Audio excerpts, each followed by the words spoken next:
necessary for the messages that I will bring to you. In terms of biographical information, I hope everybody's had the sheet that Albert has prepared for us, to which Howard, who has distributed it, immediately pointed out Albert is of course far too modest to point out that you just acquired a doctorate somewhere along the way. So it is the Reverend Dr. Albert Mosley we are marking today. The first greeting that I bring to you, and I'm not sure which of these people are online, so John may be listening in. The first greeting I bring to you is from John Lark. And John says, I first met Albert 64 years ago. He was attending the annual meeting of Ruane Training Institution, a Methodist school in the far south of what was then southern Rhodesia, but is now Zimbabwe. Albert was the principal of a very similar institution, Wadilove, 300 miles to the north. I spent my first night after arrival in Albert's home with Margaret and their 3 young daughters. One of my earliest memories was of being told by Albert that I needed to get started organising the bricks that we would get for the development. I had assumed that when the plans are prepared, I would calculate the number of bricks and would then ring the local builder's merchant and place an order. Oh no, says Albert, we make our own bricks. A shock, but very soon we had 3 gangs of brickmakers busy at work. Prior to my arrival, an aquilon block was built in one of the girls' hostels. This consisted of a very large brick tank built below ground. This was covered in precast concrete pads, and then over the top was built toilets, showers and wash basins.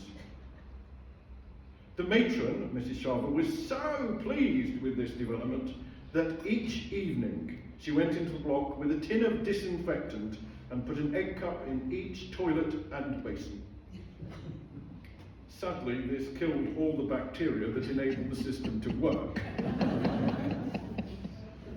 The only option was to open the tank, bail it out, and wash it down and start all over again.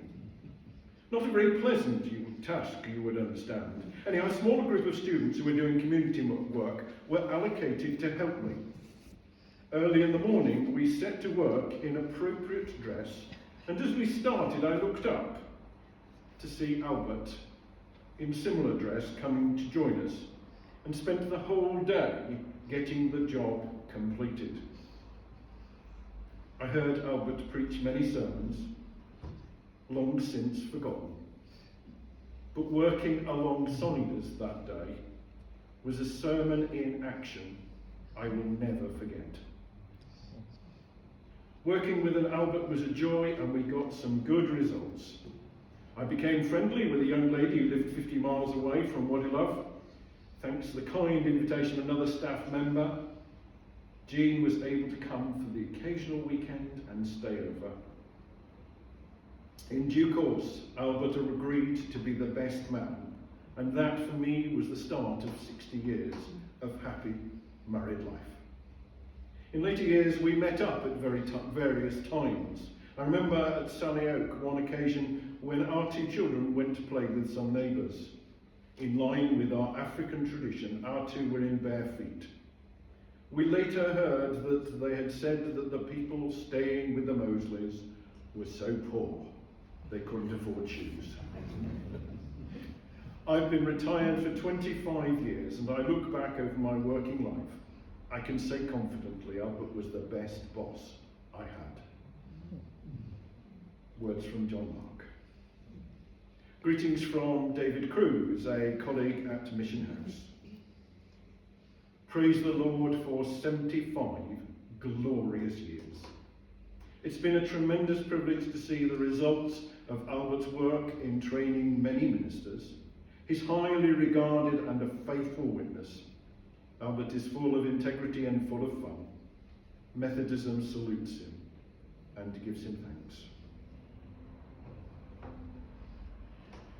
And from John Ackroyd, Lund Park Methodist Church, Keighley. My baby boomer friends all attended the local grammar school, the same one that Albert attended, where he was an illustrious old boy. I constantly visited the school library and saw Albert's news regarding his missionary work in Rhodesia. Then one day my dad said, "We're getting a new minister." God had answered my prayers. Previous ministers had left big shoes to fill, but this one was the best. He was a Keithlean. Later, as youth club leader and youth fellowship secretary, I had the honour of meeting one of his colleagues from Rhodesia and raising money. He was supportive of us bucksticks, and I'm pretty sure he dealt diplomatically with some of the older members of the congregation. I want to thank him on behalf of my gang for supporting us all, and for me particularly for being a role model. You are an inspiration to us all. A job well done. Keep clogging.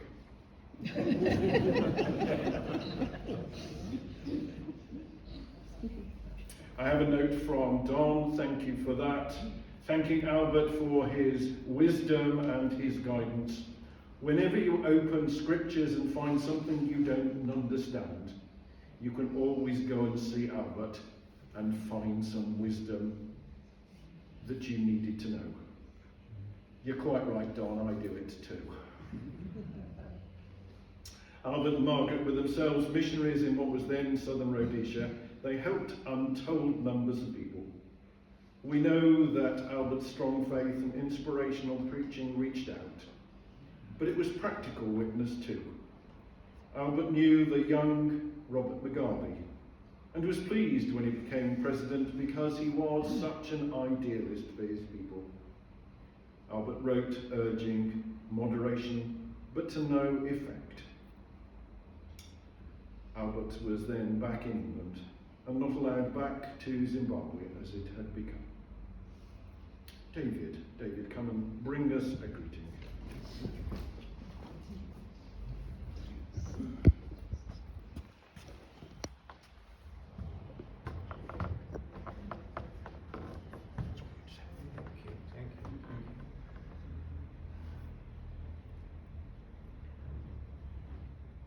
Well, I probably would have said something different, but I wrote this a while ago. I'm glad to know that Albert is celebrating 75 years in the ministry. I know nothing about his early years. I shall soon, because I'll read the stuff we've all got. But I was privileged to get to know Albert during my stint as parish priest at St Peter's and St Paul's, Oadby, from 1985 to 1998. Such a good listener and a calming person to have in a minister's ecumenical meeting. Very necessary.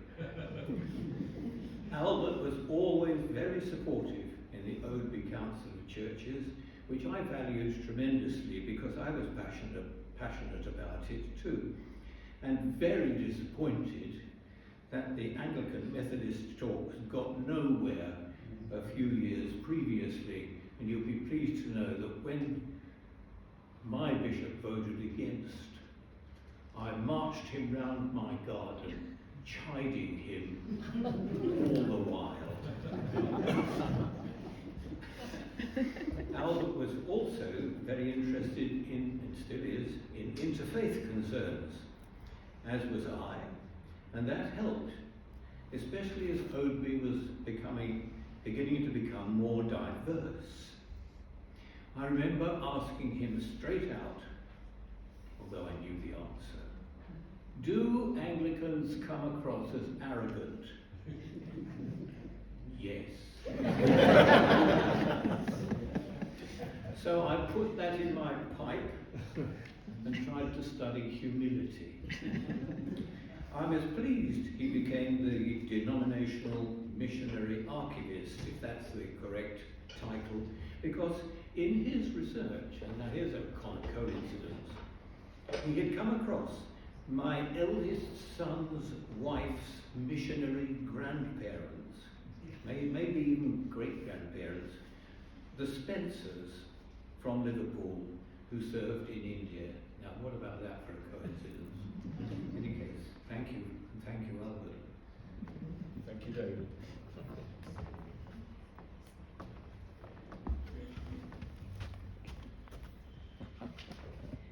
Sally's not here, is she? She wasn't sure she was going to make it. So greetings. Oh, Sally, apologies. Do come out. I hadn't spotted you.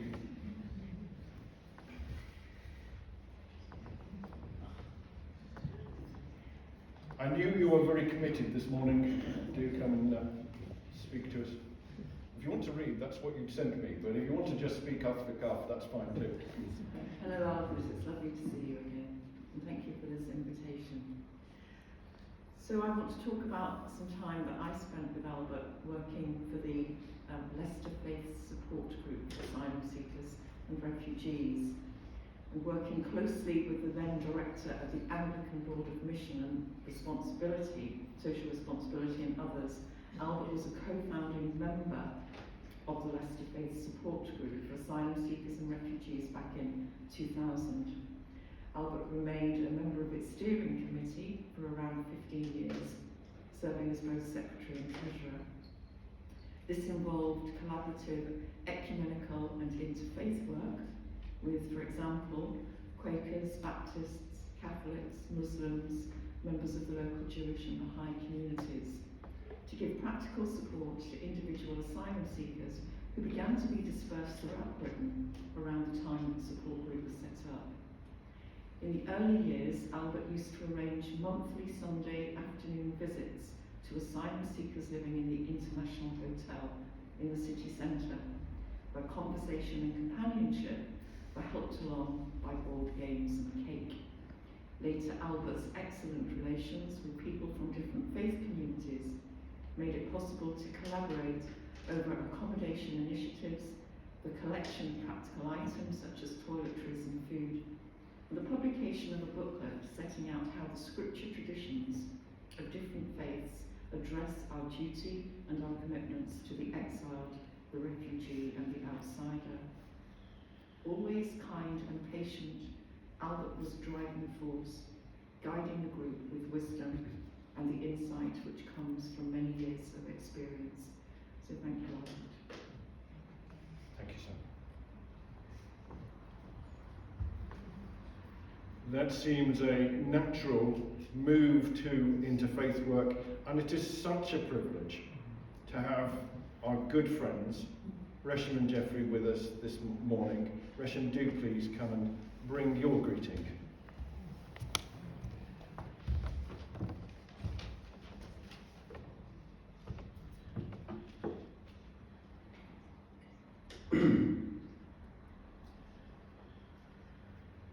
Dear esteemed guests and members of Methodist Church here, it is with great honor and privilege that I stand before you today to express our heartfelt gratitude to our family friend and devoted servant of the Lord, Reverend Albert Mosley. As we celebrate his 75th years of dedicated service to this church and Methodist mission, and his tireless efforts to raise awareness of interfaith and interculture, we cannot help but be inspired by his unwavering commitment to making a positive impact on the lives of others. Reverend Mosley has been a true pillar of strength for this church, serving as a beacon of hope for those in need and a shining example of faith, love and compassion. His contribution to this church and to the wider community have been immeasurable, and his unwavering dedication to his calling has been an inspiration to all who know him, including myself, my family, and also when I was chair of Council of Faith for 7 years, all these friends around, David Clark and others, and Alan Race. There are so many of them who are very, very dedicated to interfaith work. And they are the pillars who raise this awareness within the city as well as in the county about interfaith and intercultural relationship which are maintained even today. As we reflect on the many ways in which Reverend Mosley has touched our lives, we are reminded of the power of faith, love, and the community. We are reminded that it is through the selfless acts of kindness and service that we can make a positive impact on the world around us. On behalf of the entire community, especially the interfaith community, I would like to express our heartfelt gratitude to Reverend Mosley for his unwavering commitment to this church, to our community, and to the greater good. We thank you for your 75th years of service, and we look forward to continuing to work together to build a brighter future for all. Thank you, Albert.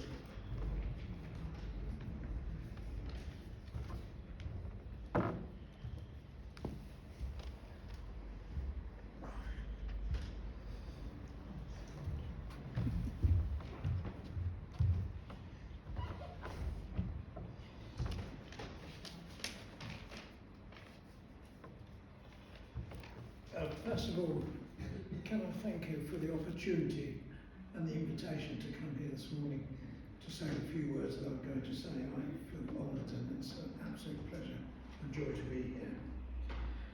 I had the pleasure of meeting Albert when I was re-elected to Obi Wigston Borough Council in 1991.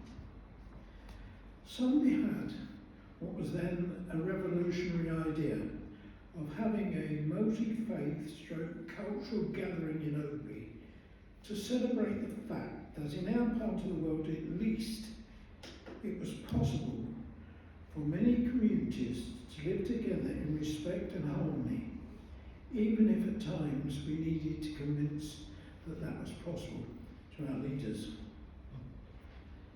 But we needed a person with diplomatic skills and above all patience to allow this to happen. I'm not sure who introduced Albert or where we found him or he found us. Some of us believe it was probably divine intervention that brought Albert to our doorstep. Subsequently, we held our first multicultural event at Beecham College, which was successful beyond our wildest dreams. Thank you, Albert, for all your work fostering good relationships between all the faith groups in the borough. And congratulations on your 75 years of ministering to your faith community. In Hebrew, there are words for door, meaning from generation to generation. So I cannot conclude this short address without commenting on the Mosley family. We are blessed as a community to have with us Albert's daughters, who I know Sheila, Mosley and Chris Swan, who are following Dad's lead by doing in their own ways such great voluntary work for our community. From the bottom of my heart, thank you, Albert, for everything.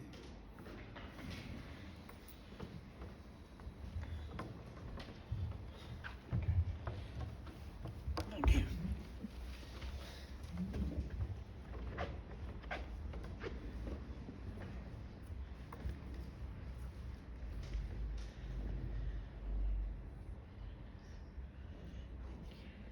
And finally, from Zubeir Hassam, in all the years we have known each other, Albert has not told me much about what the Methodist Church believes.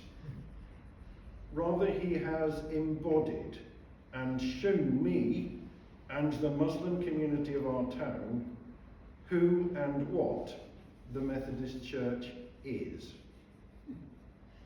Before there was much of a Muslim community here at all, he extended an open hand and open heart of solidarity and support. My only regret is only having known him for the past 3 decades and not being fortunate to witness the light of the divine that he reflects in our communities any sooner.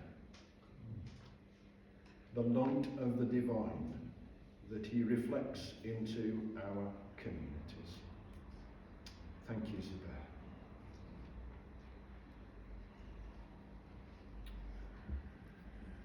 It's a little while ago, but the hymn 340 is sung at ordination services.